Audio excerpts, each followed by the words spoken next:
The morphine drip cast dancing shadows on the hospice room wall, but my mind had never been clearer. I'd always prided myself on being a fair man. 52 years running Mitchell & Sons Hardware on Main Street taught me that much. Treat people square, and they'll do right by you.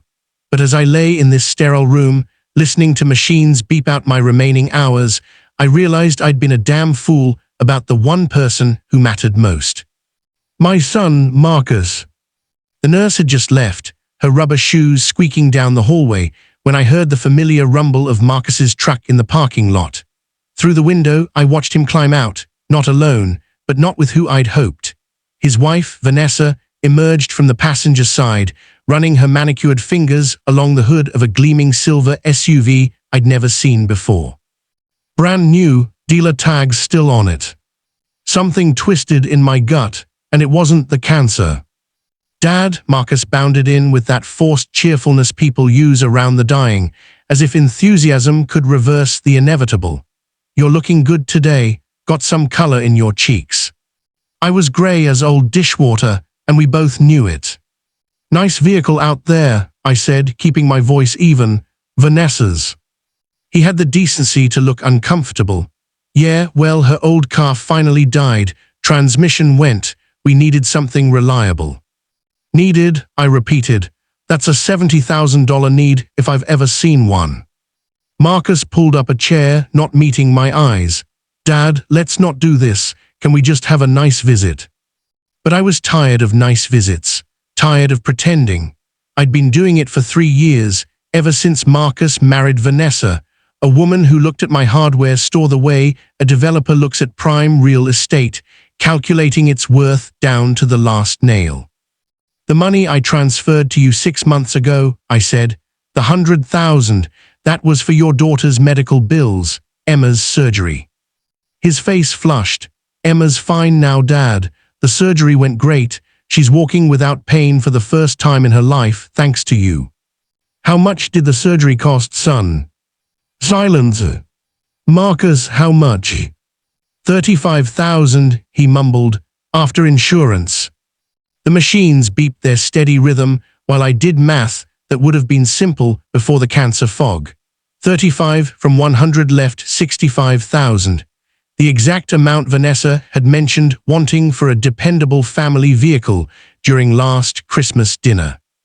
I'd called it an inheritance early, a gift while I could still see it do some good, specifically earmarked for my granddaughter's medical care with anything left over for Emma's college fund.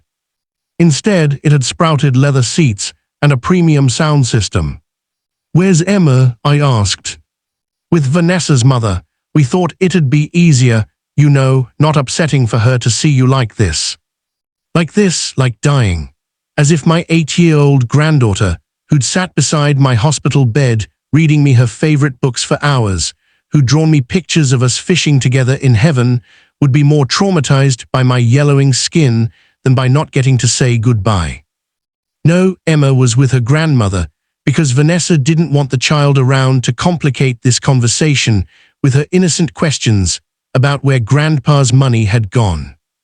I need to make a phone call, I said.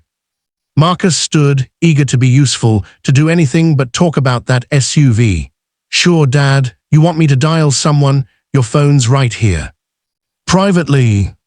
His face fell, but he nodded and left. I could see him through the glass wall, hands in his pockets, talking to Vanessa in the hallway. She laughed at something, tossed her hair, completely unconcerned with the man dying 30 feet away. I picked up my phone with trembling fingers. Gerald Hutchins had been my lawyer for 30 years. He answered on the second ring. Tom, everything all right? No, Gerald, I need to change my will, today, now. Tom, you're in hospice. Whatever this is, maybe we should. I'm dying, Gerald, not incompetent. Get over here with the paperwork. I'll explain when you arrive. He showed up 90 minutes later with a young associate carrying a laptop.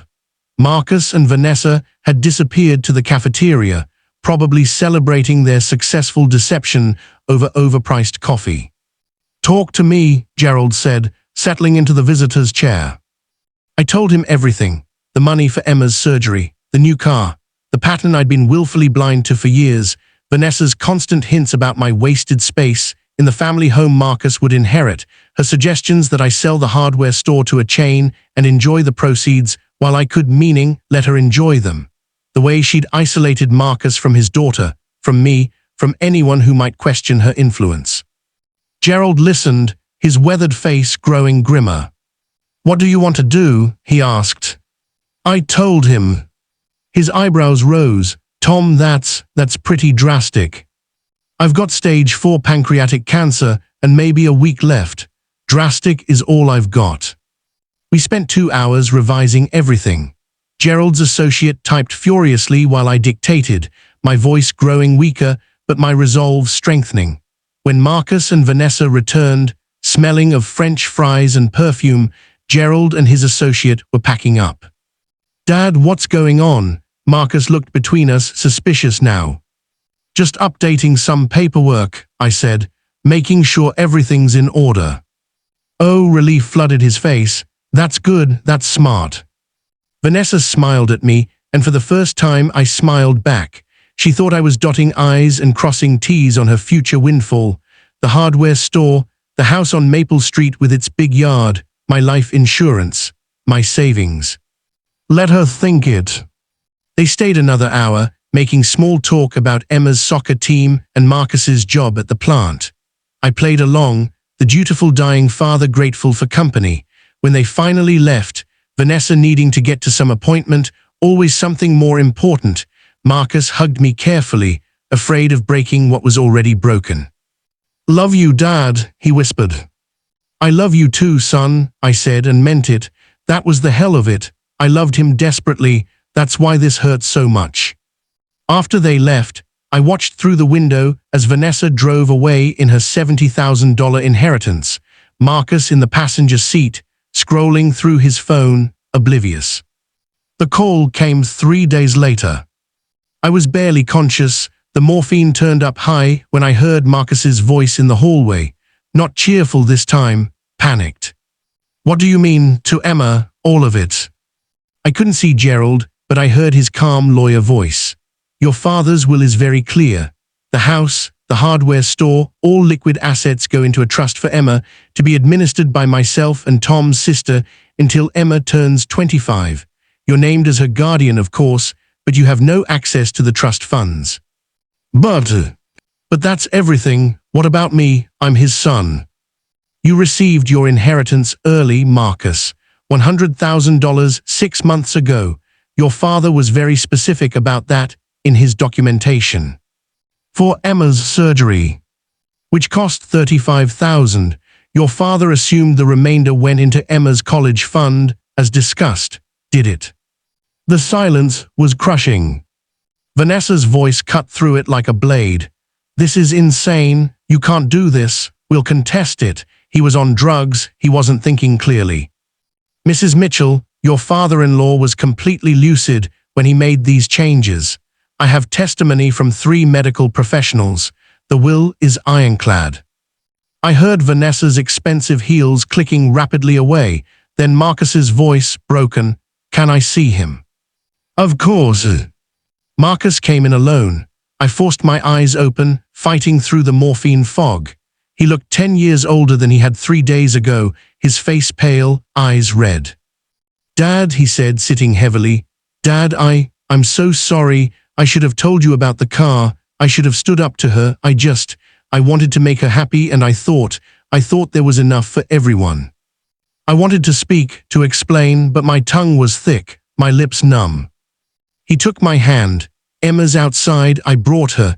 Vanessa didn't want me to, but I told her to go home. I think I should have told her that a long time ago. Dad, can Emma come in, please?" I managed a nod.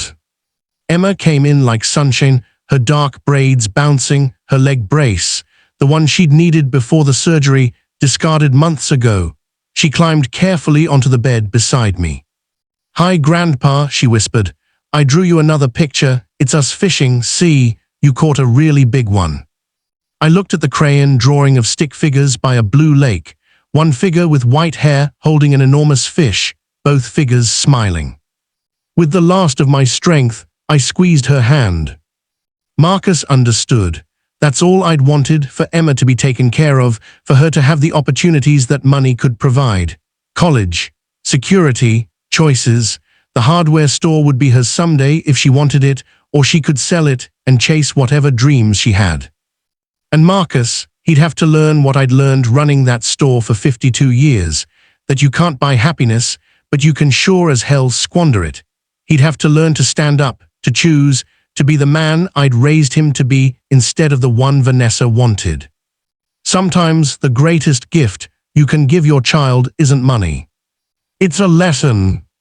3 days later, I died with Emma's picture taped to the wall beside my bed and my son's hand in mine. The story doesn't end there, though. Gerald told me later, well, he told Emma when she was old enough to understand that Marcus filed for divorce 6 months after my funeral. Vanessa had wanted him to contest the will, to fight for his rights, to put Emma's inheritance in jeopardy. Marcus finally told her no. The last thing I did from that hospice bed wasn't cruel. It was the first honest thing I'd done in years.